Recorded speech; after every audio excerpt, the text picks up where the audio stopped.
বিশ্ব স্বাস্থ্য সংস্থা থেকে আনুষ্ঠানিকভাবে বেরিয়ে গেল যুক্তরাষ্ট্র। সিরিয়া থেকে সব সেনা সরিয়ে নেবে যুক্তরাষ্ট্র। ট্রাম্পের বোর্ডের নাম শান্তি নয় টুকরো হওয়া উচিত মাস্ক। আমাদের বাদ দিয়ে কোনো চুক্তি সম্ভব নয়, গ্রিনল্যান্ডের প্রধানমন্ত্রী। জাপানের সংসদ ভেঙে দিলেন প্রধানমন্ত্রী তাকাইচি। মার্কিন প্রেসিডেন্ট ডোনাল্ড ট্রাম্প বিশ্ব স্বাস্থ্য সংস্থা WHO থেকে যুক্তরাষ্ট্রকে আনুষ্ঠানিকভাবে প্রত্যাহার করে নিয়েছেন। এর ফলে জাতিসংঘের এই স্বাস্থ্য সংস্থাটি তাদের অন্যতম বৃহৎ অর্থদাতা দেশকে হারাল। খবর BBC। 1 বছর আগে নির্বাহী আদেশের মাধ্যমে এই প্রত্যাহারের ঘোষণা দিয়েছিলেন ট্রাম্প।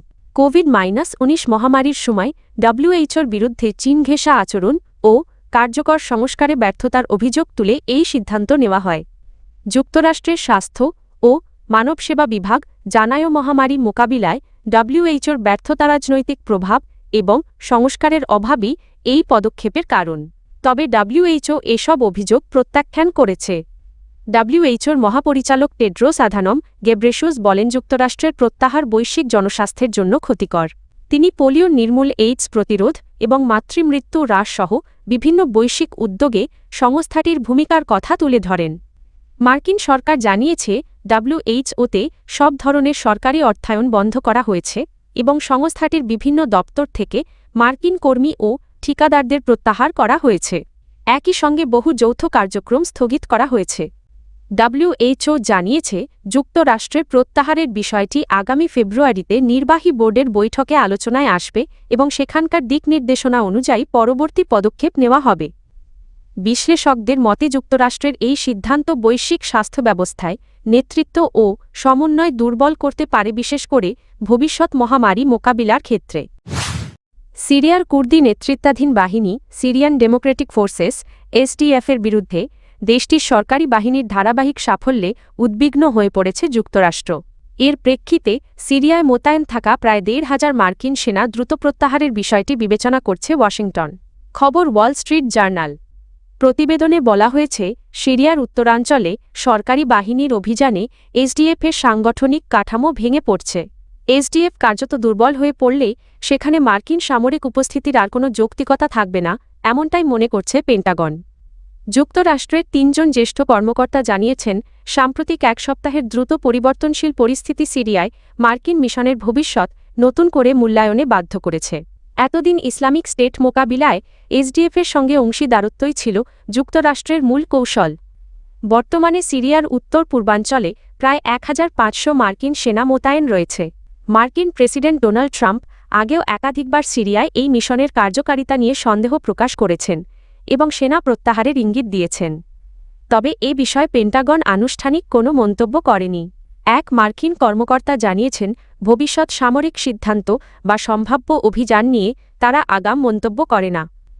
বিশ্লেষকদের মতে, যদি যুক্তরাষ্ট্র সেনা প্রত্যাহারের সিদ্ধান্ত নেয় তাহলে এটি সিরিয়ার প্রেসিডেন্ট তারা চিহ্ন আহমেদ আল সারা তারা চিহ্ন সরকারের জন্য বড় কৌশলগত সাফল্য হবে এবং দেশটির উত্তর পূর্বাঞ্চলে কেন্দ্রীয় সরকারের নিয়ন্ত্রণ আরও শক্তিশালী হবে।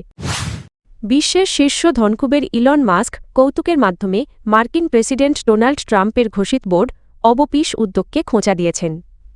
সুইজারল্যান্ডের দাভোসে ওয়ার্ল্ড ইকোনমিক ফোরামের একটি প্যানেল আলোচনায় অংশ নিয়ে মাস্ক বলেন, বোর্ডটির নাম পিস না হয়ে পিস হওয়া উচিত ছিল। তিনি রসিকতা করে বলেন, শান্তি সম্মেলনের কথা শুনে তার মনে হয়েছে এটি শান্তির বোর্ড, নাকি গ্রিনল্যান্ড বা ভেনেজুয়েলার কোনো ছোট টুকরো নিয়ে বোর্ড। প্যানেল আলোচনায় মাস্কের সঙ্গে ছিলেন ল্যারি ফিঙ্ক, যিনি ব্ল্যাকরক এর প্রধান নির্বাহী কর্মকর্তা। মাস্কের এই মন্তব্যে উপস্থিত দর্শকদের মধ্যে মৃদু হাসির সৃষ্টি হয়। পরে পরিস্থিতি সামাল দিয়ে মাস্ক বলেন, স্পাই মূলত শান্তি চায়। উল্লেখ্য, ট্রাম্পের নেতৃত্বে গঠিত বোর্ড অব-পিস প্রথমে গাজা যুদ্ধবিরতি পরিকল্পনা তদারকির জন্য সীমিত পরিসরে ভাবা হলেও বর্তমানে এর পরিধি বাড়ানোর উদ্যোগ নেওয়া হয়েছে। ট্রাম্প প্রশাসন জানিয়েছে, ভবিষ্যতে এই বোর্ড বিভিন্ন আন্তর্জাতিক বিরোধ নিষ্পত্তিতে মধ্যস্থতাকারীর ভূমিকা পালন করতে পারে। গ্রিনল্যান্ডের প্রধানমন্ত্রী জেন্স ফ্রেডেরিক নিলসেন বলেছেন, গ্রিনল্যান্ডকে ঘিরে যুক্তরাষ্ট্রের প্রেসিডেন্ট ডোনাল্ড ট্রাম্প যে ফ্রেমওয়ার্ক চুক্তির কথা ঘোষণা করেছেন সে বিষয়ে তিনি কোনো তথ্যই জানেন না। বৃহস্পতিবার ২২ জানুয়ারি এক সংবাদ সম্মেলনে নিলসেন স্পষ্ট করে বলেন, গ্রিনল্যান্ডকে বাদ দিয়ে এ ধরনের কোনো চুক্তি সম্ভব নয়। তার ভাষায় গ্রিনল্যান্ড সংক্রান্ত যে কোনো চুক্তি করার এখতিয়ার কেবল গ্রিনল্যান্ড ও ডেনমার্কেরই রয়েছে। তিনি আরও বলেন, গ্রিনল্যান্ডের ভৌগোলিক অখণ্ডতা, সার্বভৌমত্ব এবং আন্তর্জাতিক আইন অবশ্যই সম্মান করতে হবে। এর আগে সুইজারল্যান্ডের দাভোসে ন্যাটোর মহাসচিব মার্ক রুটের সঙ্গে বৈঠকের পর ট্রাম্প গ্রিনল্যান্ড বিষয়ে একটি সম্ভাব্য ফ্রেমওয়ার্ক চুক্তির কথা উল্লেখ করেন। সেই ঘোষণার প্রতিক্রিয়াতেই গ্রিনল্যান্ডের প্রধানমন্ত্রী এই বক্তব্য দেন। জাপানের প্রথম নারী প্রধানমন্ত্রী সানাই তাকাইচি আগাম সাধারণ নির্বাচনের লক্ষ্যে দেশটির জাতীয় সংসদ ভেঙে দিয়েছেন। শুক্রবার ২৩ জানুয়ারি জাপানি সংসদের নিম্নকক্ষের স্পিকার আনুষ্ঠানিকভাবে সংসদ ভেঙে দেওয়ার ঘোষণা পাঠ করে শোনান। সরকারের সিদ্ধান্ত অনুযায়ী আগামী ৮ই ফেব্রুয়ারি জাপানে সাধারণ নির্বাচন অনুষ্ঠিত হবে। এর আগে গত সোমবার প্রধানমন্ত্রী তাকাইচি আগাম নির্বাচনের ঘোষণা দেন। তিনি জানান, ক্রমবর্ধমান জীবনযাত্রার ব্যয় নিয়ন্ত্রণ এবং প্রতিরক্ষা খাতে ব্যয় বৃদ্ধির মতো গুরুত্বপূর্ণ নীতিগত সিদ্ধান্তে জনগণের সরাসরি ম্যান্ডেট নেওয়াই এই নির্বাচনের মূল উদ্দেশ্য। বর্তমানে জাপানে ক্ষমতাসীন রয়েছে লিবারেল ডেমোক্র্যাটিক পার্টি এবং জাপান ইনোভেশন পার্টি-এর জোট সরকার।